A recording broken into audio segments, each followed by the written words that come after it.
公司团建包下了东北边境的雪乡农家乐，胖老总点名要吃特色野味，老板从后厨拎出了一只长相奇特的小猴子，现抓的，给你们来一道油泼猴脑。小猴子张牙舞爪，嘴里发出古怪的音节，看他好像在学人说话。同事们嘻嘻哈哈的围观，我却脸色巨变，大叫不妙。不好，猴子在开口说话，他讲的还是俄语。猴子开口，全村屠狗，这不是团建，这是要团灭啊！猴子开口，全村屠狗，是我家乡流传的老人言，说的是解放以前有个猎户上山打猎，听到有人喊麻批，他找了半天，原来是一只猴子躲在暗处辱骂他。猎户大怒，放狗咬死了猴子。结果当天夜里，上百只猴子下山，屠戮了全村所有的狗。如果说此事久远难分真假，那么我亲眼看见的一件事，足以证明开口猴子的凶蛮残忍。我7岁那年冬天，老村长打杀了一只在村里喊饿的野猴子，结果老夫妻俩连带一个小孙子，包括隔壁邻居全家，在夜里被猴群用石头活活砸死，死相之凄惨令我终生难忘。开了口的野猴子报复起来，无分人畜，不论老幼，近乎无差别的杀戮。而眼前这只还非同一般，他开口讲的是格列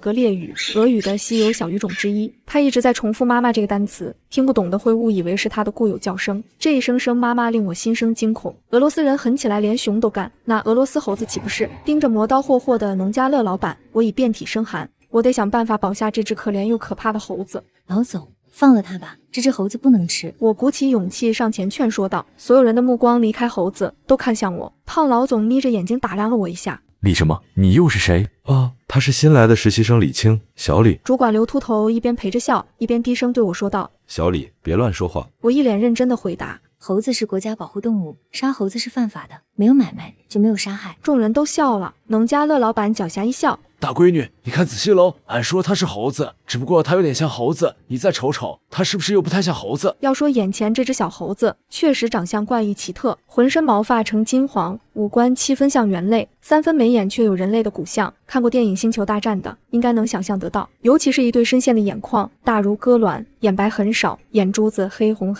看着这双妖异的眼睛，我浑身泛起了鸡皮疙瘩。老板见我语塞，提着猴子准备离开，我却发现猴子没有尾巴，没有尾巴的猴子是猿，开了口的猴子尚且如此残忍，那开俄语的人员岂不是？我咽了口水，硬着头皮道：我怀疑这是濒临灭绝的物种，必须上报。老板没好气打断道：吃到肚里，烂在心里。大闺女，叔劝你别操那份闲心。说完，他还瞟了一眼胖老总，胖老总的脸色也不太好看。刘秃头一把将我拉走。小李，我警告你，你还在试用期，要是在老总面前表现不好，小心砸了饭碗。主管，这不是猴子，是人猿，国家1级保护动物，绝对不能吃啊，吃了挨枪子。你他妈嫌吃萝卜淡操心，问题是能不能吃吗？刘秃头也火大了。问题是怎么让老总吃得开心，玩得开心？他开口说话了，他说的是俄语。我终于忍无可忍，冲他们大声喊道：他在叫妈妈，他有妈妈，要是杀了他，我们统统都得死。他说的是格列语，不太标准，但是我能听懂。我大学里有一个同学，他来自俄罗斯的格罗兹尼市。所有人都愣住了，紧接着爆出了哄堂大笑。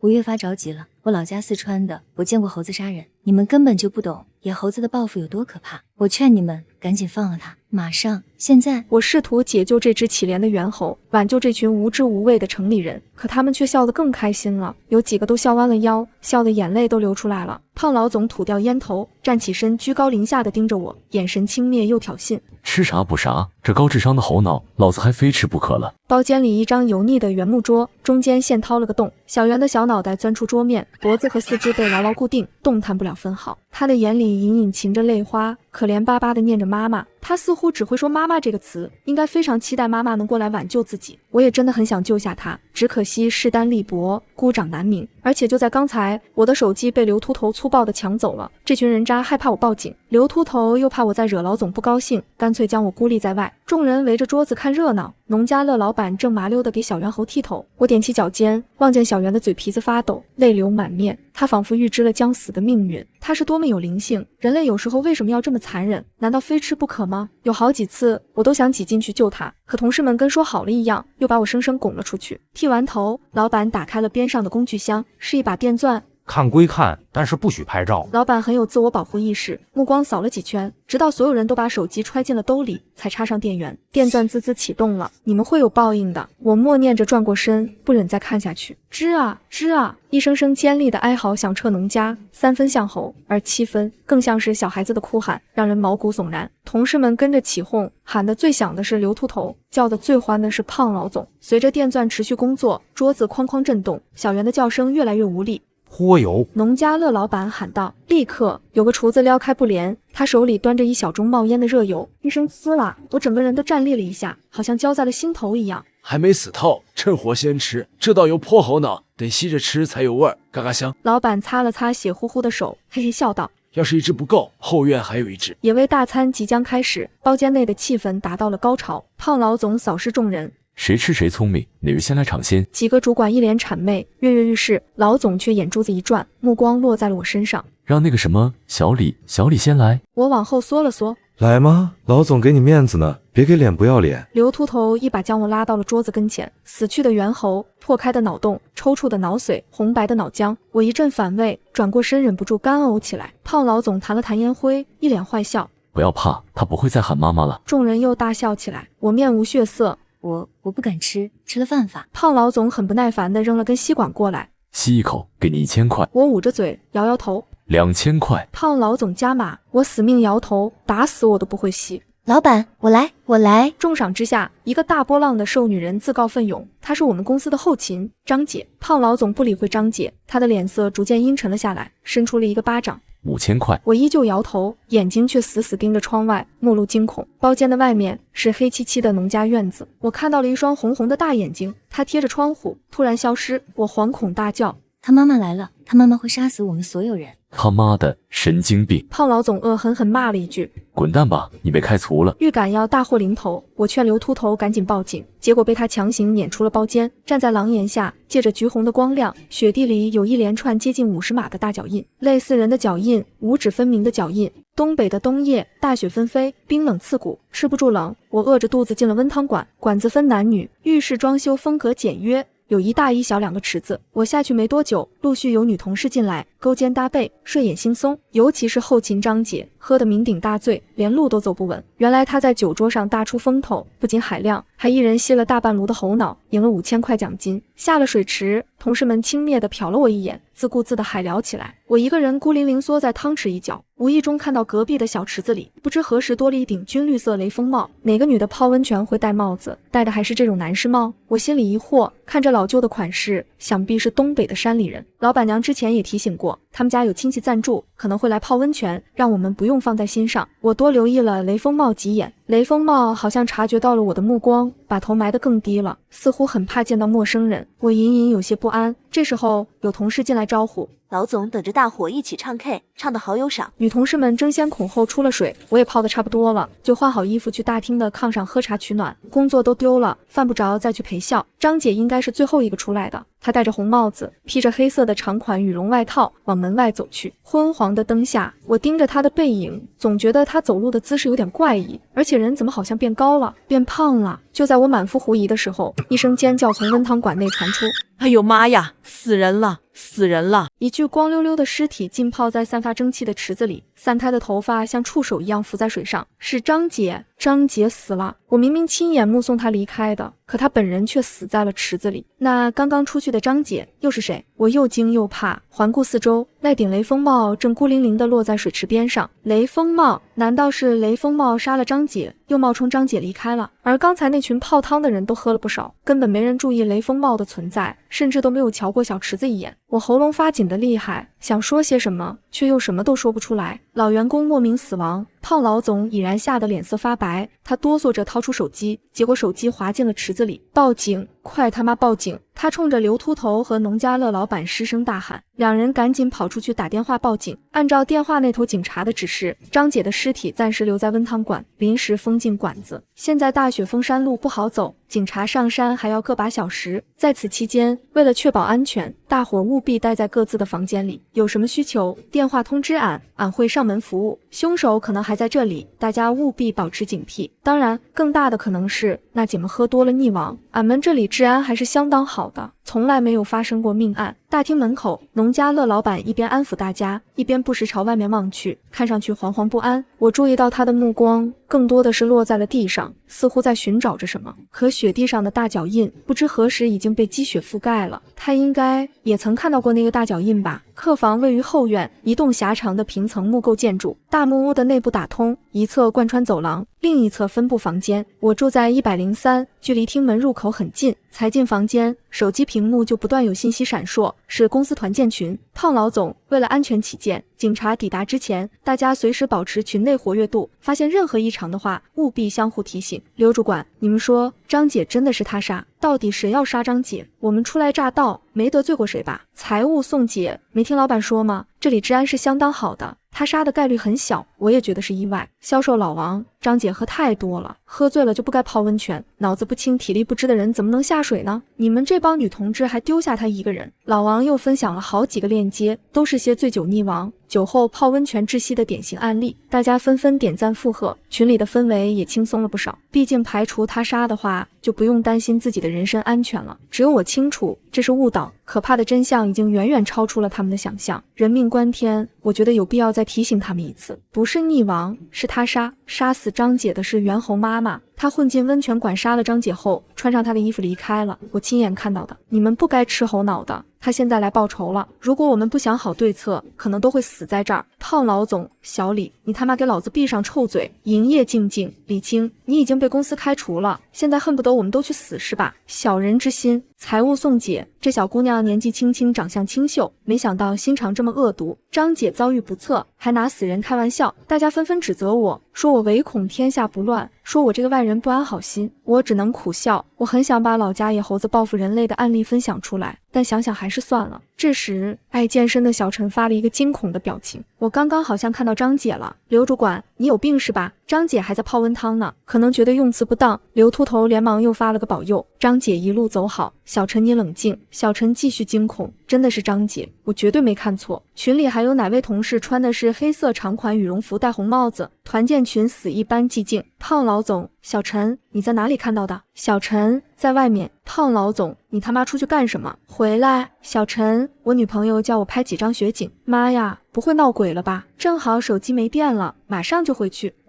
小陈，你快跑！袁侯穿的就是张姐的衣服，我没骗你。小陈人还是不错的，刚进公司那会儿，他还主动帮过我不少忙。当我决定打电话提醒他的时候，窗外突然有沉闷的异响传来，似乎有什么重物撞在了房间的玻璃上。我壮起胆子，缓缓拉开了窗帘，一张脸贴着玻璃，正直愣愣瞪着我。我本能地发出尖叫，是小陈，他的脸紧贴着玻璃，五官变形扭曲，他瞪着眼，张大嘴，似乎有什么话要对我说，但喷出来全是血。紧接着，啪嗒一声，尸体无力地滑了下去。我看到了小陈身后的张姐，不是穿着张姐衣服的凶手。红色的绒线帽子下面藏着一张毛绒的脸，眉眼传神，而直立的体型和匀称的四肢，让他看起来几乎和人类没什么区别。他不是猴，也不像猿，难道是野人？开了口的野人。我整个人呆呆立在窗前，脑子里一片空白。野人提着小陈的尸体，面无表情地盯着我，那对黑红色的大眼珠子映衬着黄灯白雪，分外瘆人。我张了张嘴，感觉口干舌燥，什么都说不出来。野人突然诡谲地弯起嘴角，朝我做了一个抹脖子的手势，然后单手托着小陈的脚，消失在了白茫茫的雪林里。不知过了多久，我才拿起了手机，可手抖得厉害，打了删，删了又打，最后只能发出一段颤抖的语音。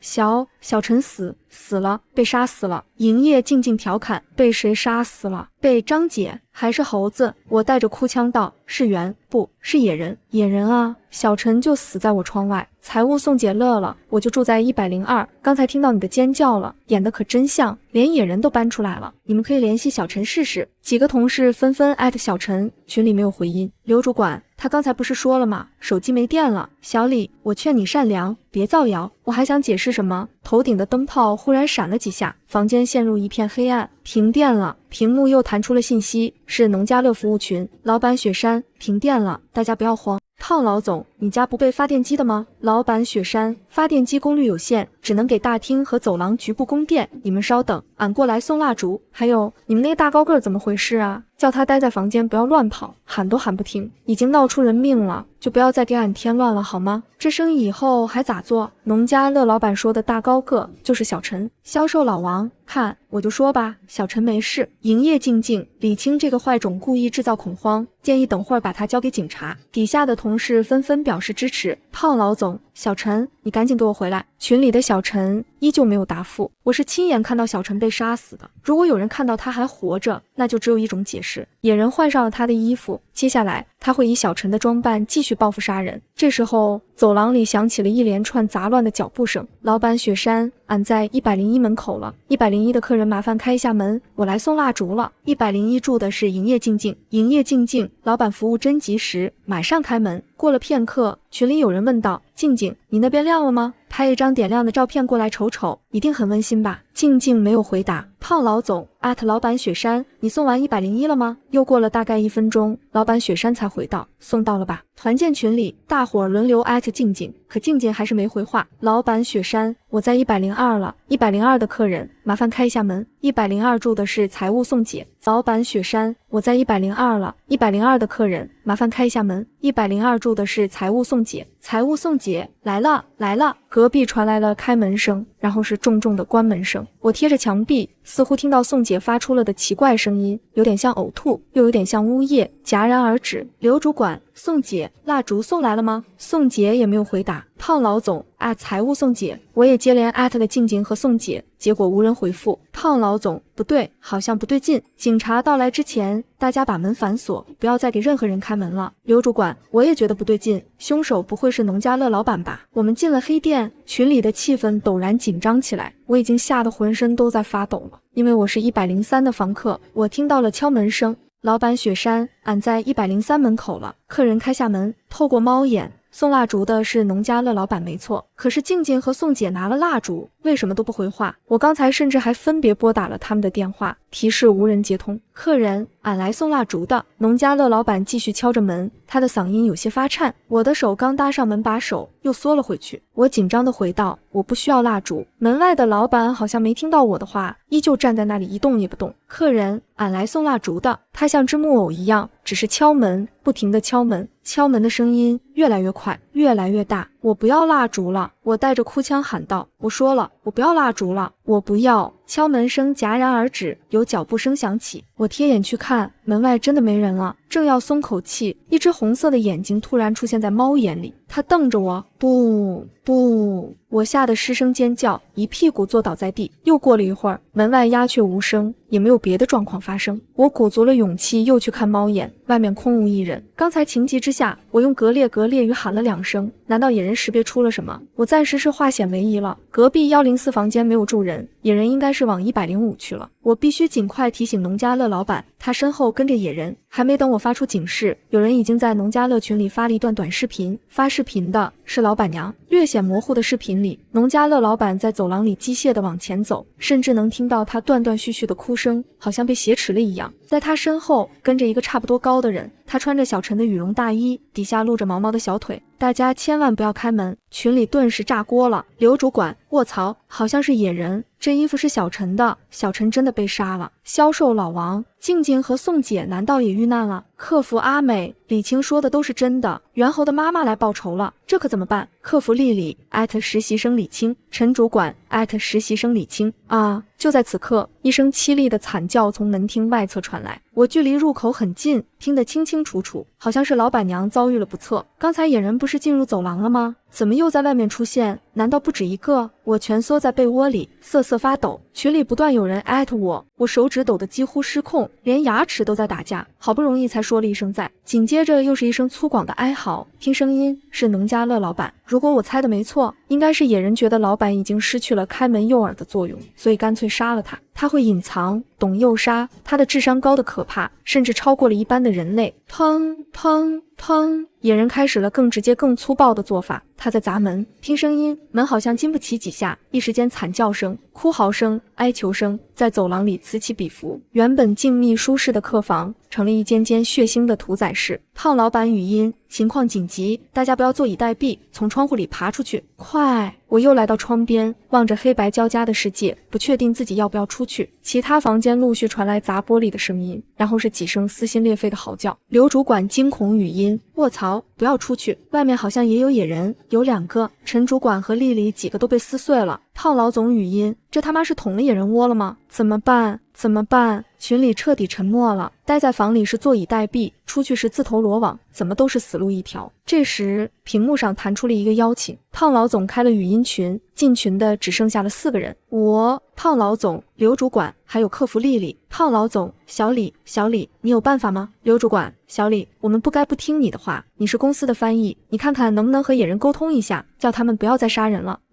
这是稀有语种，我只会几个基础单词，无能为力。客服阿美哭道：我听到那个畜生在砸112的门了，老王肯定是保不住了，他杀了老王，下一个就是我了，怎么办？怎么办？我还不想死啊！胖老总：这样，等到野人破门杀老王的一瞬间，我们一起冲出去。刘主管：冲？往哪里冲？出去就是送死！妈的，警察怎么还没来？胖老总：去小李房间，小李竟然存活了，野人应该不会再过去了。刘主管：阿美，你离得近，你听到老王那边有动静，马上在群里喊一声，我们一起冲。他们一直在自说自话，并没有征求我的意见。随着阿美的一声冲，3个人在5秒内拍响了我的房门。我没法确定野人会不会去而复返，也不敢保证他们会不会给我带来不幸。我在犹豫要不要开门。胖老总焦急：小李，你开门，我给你转正，给你5倍工资，你做副总。刘主管：小李，你能进公司是我拍板的，我帮过你的，求求你不要见死不救。客服阿美哭泣：李青，我家里还有个残疾的弟弟，我要是死了他怎么办啊？求求你，求求你开门。公司搞帮困活动的时候，我去过阿美家里，她确实有一个7岁的弟弟，他父母前年出了车祸，双双去世，弟弟也在车祸中失去了双腿，现在全靠他一人照料。我心一软，一咬牙，还是给他们开了门。率先抢身位的是刘主管，可一下子就被体型高大的胖老总扒拉了出去。胖老总强行挤了进来，然后砰地关上了门。这一幕直接把我看呆了。刘主管和阿美还在外面啊！开门，快开门啊！卧槽，死胖子，快开门！那个畜生从老王的房间里出来了，他一定会发现我们的。李青，求求你，快开门！我想去开门。胖老总凶狠的一把将我推倒在地。你疯了！后面空房间太多，人数和房间对不上号，肯定会被野人发现的。我一个人进来已经很危险了，绝对不能开门。我整个人都麻了，原来人真的可以坏到这个地步。这时走廊里响起了沉重的脚步声，我只缩了一口喉脑，还是刘主管逼我的，求求你别杀我，别杀我啊！不要杀我，我也是被逼的。门里面有个胖子，都是他指使的。野人的怒吼震彻走廊，刘主管和阿美接2连3的被杀死，我甚至听到了肌肉组织被撕裂的闷响。门外的杀戮渐渐平息，一股浓郁的血腥味从门缝里钻了进来，猫眼里已经没有了野人的身影。胖老总擦了擦虚汗，转而开始打量起我来，神色复杂。没想到啊，年纪轻轻的小姑娘心机居然那么深，害起人来还真不手软。我怔怔看着她，不懂她在说什么。哼，还他妈装清纯！101和102都出事了，为什么你的103没事？你为了报复，肯定和野人沟通好了，你想杀死我们所有人。你这个恶毒的女人，你这是间接谋杀，我会揭露你的丑恶面目，让你在社会上无所遁形。胖老总越说越愤怒，我却听到了窗外好像有沙沙的脚步声。我转过头去，渐渐张大了嘴巴，一双黑红的大眼正透过窗帘缝，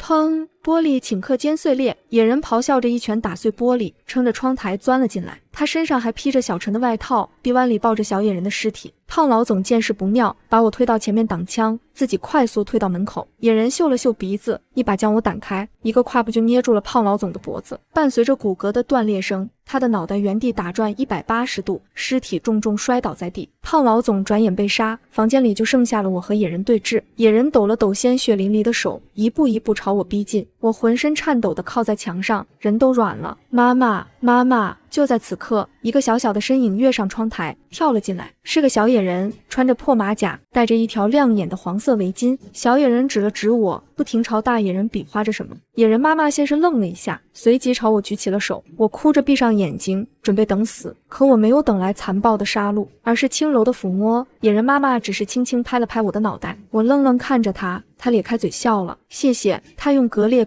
语说道。小野人的表情变得丰富起来，他一把将我扑倒在地，小脑袋来回蹭我的脖子，又毛又痒。原来他们不仅睚眦必报，还懂分辨善恶。这时，外面隐隐有人声传来，野人妈妈迅速反应过来，她拖着尸体，拉着小野人一起离开了房间。小野人临走前还朝我做了个鬼脸，而我不仅保住了一条命，手上还多了一条黄色的围巾，一条原本属于我的围巾。时间倒回晚饭的光景，我被刘秃头赶出包间后，趁着农家乐老板和掌勺的过来敬酒，悄悄绕到了后院。在一间漆黑的柴房里，我找到了铁笼子，里面关着小野人。年幼的小野人蜷缩在角落，低声呜咽，瑟瑟发抖。我找到一把废弃的扳手，狠狠砸开了锁。小野人警觉地看着我，一动也不动。妈妈，我对他说。小野人怔了怔，慢慢放弃了抵抗。我见他发抖的厉害，就把围巾系给他系上，示意他赶紧逃。小野人很聪明，转眼就消失在了一片白茫之中。雪地里的尸体横七竖八，随处可见抛洒的残肢和脏器，残忍血腥。赶来的警察在努力寻找幸存者。附近的山民说，好像看到有个大人牵着一个小孩穿过雪林去山里了。警察增派警力搜山，结果一无所获。到最后，我成了唯一的幸存者。他们把我带回医院救治，做了笔录。我大致交代了事情的经过，控诉胖老总他们对于野生动物的残忍杀戮。警察就像在听奇闻怪谈一般，似乎猴子下山屠戮人类这件事有违常理，很难让人信服。但当时雪密夜深，我是唯一的目击证人，而且根据现场尸体的伤痕和受创面，我的描述似乎又变得合情合理起来。最终的定性是一桩谋杀案，只是凶手再也没有找到。我回去以后查阅了各种资料，结合事发地点以及野人的形象，内心有了一个大胆的猜测。前苏联有个疯狂的生物学家，他曾启动过有悖伦理的人猿战士计划，也就是人与猩猩杂交。外界普遍认为实验以失败告终，也有秘传实验成功的，还有个别人甚至宣称见过苏联人猿。我不管外界如何传，我只相信我的亲眼所见。我会把这个秘密永远埋藏在心底，少一人知晓，多一分安全。雪乡惊魂夜后，我决定转行。我报考了野生动物保护专业，立志为人与动物和谐共生，做一些力所能及的事。从业后，我加入了野生动物国际联合救援队。每次出任务，我会随身携带那条黄色的围巾。在我国东北和俄罗斯边境，我参与过不少救援活动，只是再也没有见到他们。永远不要再见，这样就很好了。一晃已是5年，我成了野生动物国际联合救援队驻中俄边境的核心队员。这片茫茫雪林成了我的第2个家。雪乡嫩叶的血色与惨叫早已刻进骨髓，成了我每次踏入雪林时最坚硬的铠甲，也最柔软的软肋。这5年里，我见过偷猎者的狰狞，见过濒危动物的挣扎，却再没见过那对野人母子。我曾无数次在巡林时，对着茫茫雪野轻声喊一句格列格列语的平安，不知道他们是否能听见，只愿那片深山能护他们一世安稳。边境的老林子里，依旧流传着猴子开口，全村屠狗的老话，只是我在听到时，心里只剩无尽的唏嘘。入冬后的第1场暴雪，封了进山的路，护林站的电波却突然传来紧急信号。中俄边境的黑风口山谷发现大量偷猎者踪迹，还检测到有疑似人员的生物叫声，伴随着枪声。我捏着对讲机的手指瞬间泛白。黑风口正是当年雪乡往俄罗斯深山延伸的必经之地，那片林子是我当年猜测的伊万诺夫实验基地的大致方向。李队，要不要申请支援？年轻队员小芳看着我，眼里满是担忧。不用，先带5个人轻装进山，支援跟上，注意隐蔽，偷猎者有枪。我的声音很稳，心里却翻江倒海。我怕那枪声伤的是我心心念念的那对野人母子。雪深及腰，寒风像刀子一样刮在脸上。我们踩着积雪往黑风口赶，沿途的雪地里散落着带血的弹壳，还有巨大的5指脚印，和当年雪乡农家乐外的脚印一模一样，只是比那时的更大更沉。脚印旁还有一串小小的脚印叠在大脚印旁边，我的心瞬间提到了嗓子眼。是他们，真的是他们。行至山谷深处，一片废弃的木屋出现在眼前，木屋的墙壁上还刻着模糊的苏联红星标志，墙角堆着生锈的实验器材，玻璃瓶里的液体早已干涸，贴在瓶身的标签上依稀能看到俄文的人员实验字样。这里果然是伊万诺夫的实验基地。木屋外的空地上围了10几个手持猎枪的偷猎者，他们的包围圈里缩着一大一小2个身影，正是野人妈妈和小野人。野人妈妈浑身是伤，左臂流着血，染红了身上的兽皮，她将小野人护在身后，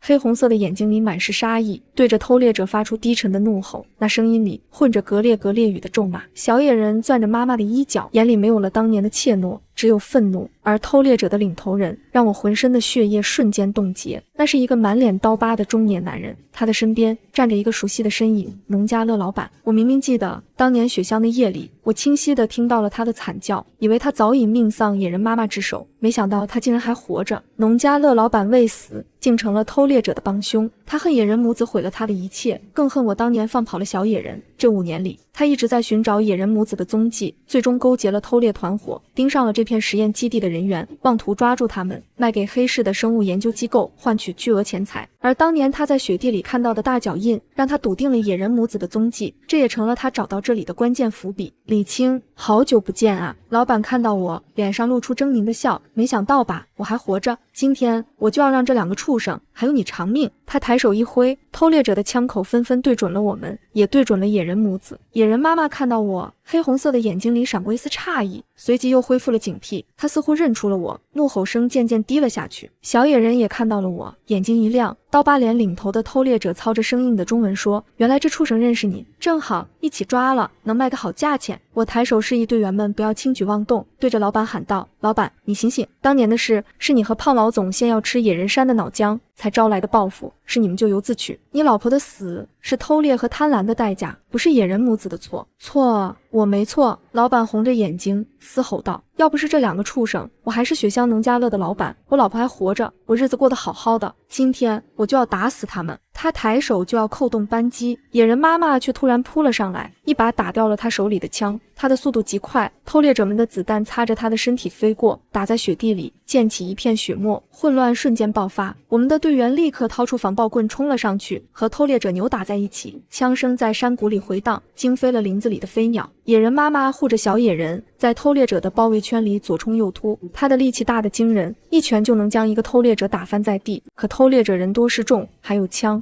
他的身上很快又添了新伤。我趁机绕到木屋后，找到了一把生锈的铁斧，抡起来砍向一个正举枪对准野人妈妈的偷猎者，铁斧砸在他的枪托上，枪掉在了雪地里。野人妈妈看到我的动作，对着我点了点头，眼里的警惕消散了不少，转而和我并肩作战。就在我们快要将偷猎者制服时，刀疤脸突然从怀里掏出了一个黑色的瓶子，拧开瓶盖，一股刺鼻的气味瞬间弥漫开来。这是烈性麻醉剂，只要沾到，就算是熊也得倒。他狞笑着，将瓶子朝野人母子扔去。我眼疾手快，一把推开了野人母子，麻醉剂洒在了我的胳膊上，一麻木感瞬间从胳膊蔓延到全身，我的眼前开始发黑，身体晃了晃，倒在了雪地里。小野人山扑过来扶我，眼里满是焦急。野人妈妈将我和小野人山护在身后，对着刀疤脸发出愤怒的怒吼。可刀疤脸却步步紧逼，手里拿着一根电棍，狞笑着说：“跑啊，怎么不跑了？今天你们一个都别想走！”老板捡起地上的猎枪，对准了野人妈妈的脑袋：“畜生，你的死期到了！”就在这千钧一发之际，木屋的深处突然传来了一阵整齐的怒吼声，紧接着10几个身形高大的人员从木屋里冲了出来。他们和野人妈妈一样，有着黑红色的眼睛，浑身覆盖着毛发，手里拿着石头和木棍，朝着偷猎者扑去。伊万诺夫的人员实验并非只成功了野人妈妈这一例，这片实验基地里还藏着一个人员族群。当年伊万诺夫的实验确实有部分成功的产物，他们被遗弃在这片深山里，靠着自己的能力生存下来，形成了一个小小的族群。野人妈妈就是这个族群的一员。当年他带着年幼的小野人外出觅食，不料小野人被老板抓住，才引发了雪乡的那场血案。而实验基地里的人员族群一直守着这片木屋，从不轻易外出，这也是为什么这么多年来没人发现他们的原因。而当年雪乡之夜，刘主管说的外面好像也有野人，有2个，并非错觉，而是族群里的人员担心野人妈妈，悄悄跟了出去。只是后来见野人妈妈成功报仇，又悄悄返回了基地。人员族群的突然出现，让偷猎者们瞬间乱了阵脚。他们没想到这里竟然还有这么多人员，10几个高大的人员，战斗力惊人。偷猎者们的枪根本来不及瞄准，就被石头砸中了脑袋，被木棍打翻在地。刀疤脸想要反抗，被一个体型最壮的人员一把抓住，捏断了胳膊，发出凄厉的惨叫。老板吓得魂飞魄散，转身想要逃跑，却被野人妈妈一把拦住。他攥着老板的胳膊，黑红色的眼睛里满是杀意。当年他害死了自己的同伴，又追杀自己和孩子5年，这份仇他要亲手报。饶命，饶命啊！老板跪在雪地里不停磕头：“我错了，我再也不敢了，求求你放我！”野人妈妈看着他，